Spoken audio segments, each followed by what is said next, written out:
It's like some kind of like seventh grade like problem solving experiment here. Like well, all the different it's like a decision permutations. tree. Yeah, it's the same thing. If this then, it's a bunch of if then statements, by the way, that's what you don't want in award markets, because they're easily solvable then at that point. Like, you don't want to know what it is in the case of one game result. That's why, like, early in the season, you'd never be able to do anything like this. It's all too nebulous, which is why it's the best time to bet, or even in the middle of the season. But, like, when you can reduce things to this, that's how the market gets really efficient, because it's easy to figure out. All right, so are you ready?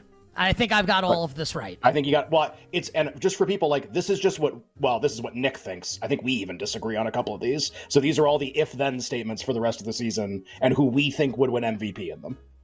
Okay, so if Baltimore wins on Sunday against Miami, and the market says that they are likely to do so, they're 3.5 point favorites, minus 175 at BetMGM right now on the money line. Ken and I both agree Lamar Jackson just wins MVP. Yep. You won't see Lamar in Week 18.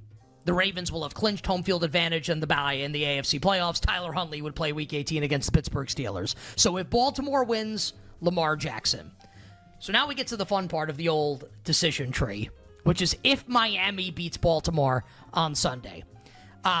This would set up now Week 18 games where both Miami and Baltimore would be alive for the 1 seed in the AFC playoffs, and both teams would be trying to win.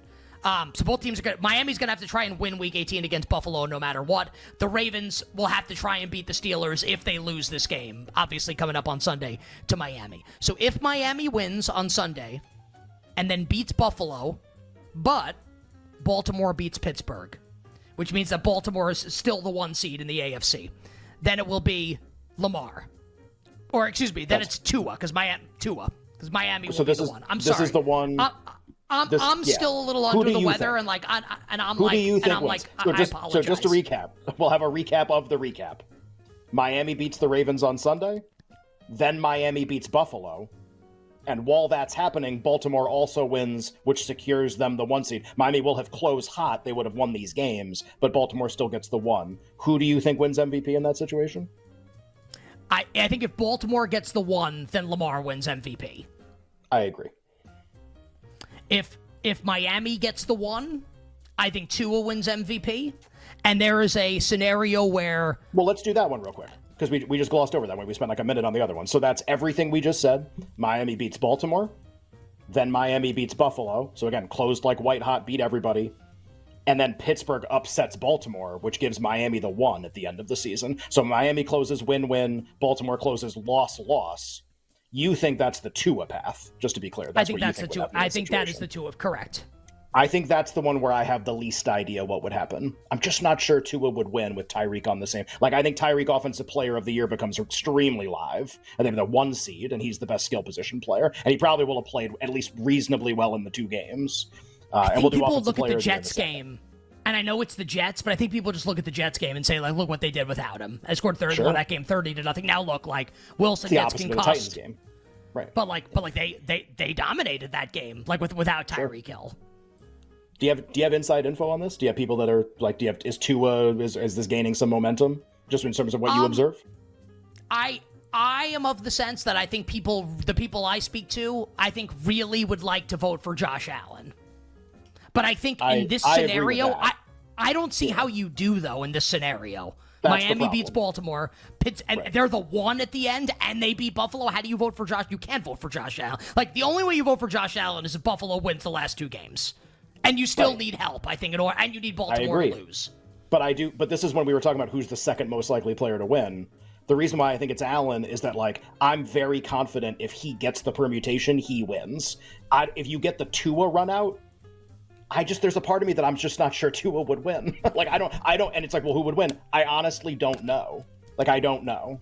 Maybe that means Tua wins, but I think it would be really close with a lot of people. God, maybe like Purdy comes back in at that point if that happens, and they go win. They're gonna have to play the Rams in Week 18, which gives them another opportunity to put up a big stat performance. I guess think that's he's possible. done so. I agree, but like that's a really narrow permutation that you're giving out. We thought everybody was done except Purdy going into the game last week, basically. Like I thought Lamar was really unlikely to win. You got the absolute picture perfect run out for him to win the award in 1 week. So again, why can't this? We're talking about unlikely things to happen, but that's why we're playing him out. Like Purdy was a vulnerable favorite because the team was really good. Lamar's a vulnerable favorite because the individual stats just aren't there. I mean, they're just not even close, honestly. He's not in the top 10 in yards or touchdowns. He's like 13 touchdowns or something behind Josh Allen. You'd be like, well, the rushing yards. Well, the rushing yards are pretty good this year. He's really the leading rushing quarterback because Hurts has been injured and Justin Fields hasn't been playing. Like, that's why he's the leading rushing quarterback this year. Like, the numbers aren't better than they normally are. They're down. So it's just kind of like, it's a really tough stat case. But look, just like Purdy last week, it's the easiest case to make. He's the quarterback on the team that's very likely to be the 1 seed, and everyone seems totally okay with giving it to him. That's why he's a favorite. So, like, there's nothing crazy going on here. To me, like, the crazy part, and I think you and I are in agreement on this then, the crazy part is that McCaffrey's second. Because he's definitely not the second most likely player to win. I don't think it's even close. I love how it's like, well, now his price drops. Didn't he also get throttled on Monday night? Did that not happen? Like, it just... So now he gets it? Now, what are we saying about the importance of the running back position when we say that? And I think something we'll talk about later with a couple of the other awards, the idea of the ranked choice voting versus writing one name down really, really, really hurts like wide receivers and running backs that have a chance to win. It hurts other candidates in other markets too. And what I mean by that, for people who don't know, you used to only write one name down on, like, say, a piece of paper, your ballot or whatever. So for league MVP, you'd write Lamar, or you'd write McCaffrey, or you'd write Josh Allen, but you don't write anybody else, and it's whoever gets the most votes. Ranked choices, for MVP, you write your top 5 choices, and in all the other awards, you write your top 3.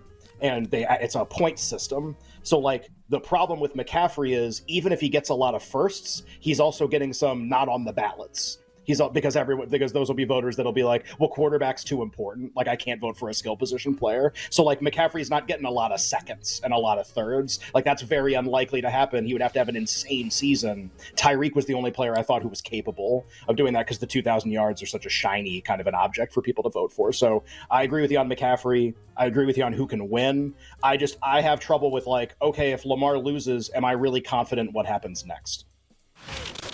Is it worth betting Nakua is something I've like thought about a ton for 2 weeks, and I kind of come up with no every time, just at what all the prices have been. And you could be like, well, before the Saints game he was like 20-1. Be like, yeah, though, just if you thought he was going to cook in the Saints game, bet 150 plus, you'd be rich right now. I mean, just like, if that's what you thought was going to happen, bet it. And you already got your money. So, like, I didn't think that type of performance was going to happen, so I didn't bet him before the game. And then I also thought it was possible once we got to the next week that Stroud would play, and then he didn't. And it definitely makes things more compressed. I've heard interviews with a couple voters, one of whom said Nakua was ahead right now, but, quote, Stroud would have the opportunity to win back the award in the next couple weeks. And that's kind of how stupid. That's how I feel about where we're at right now.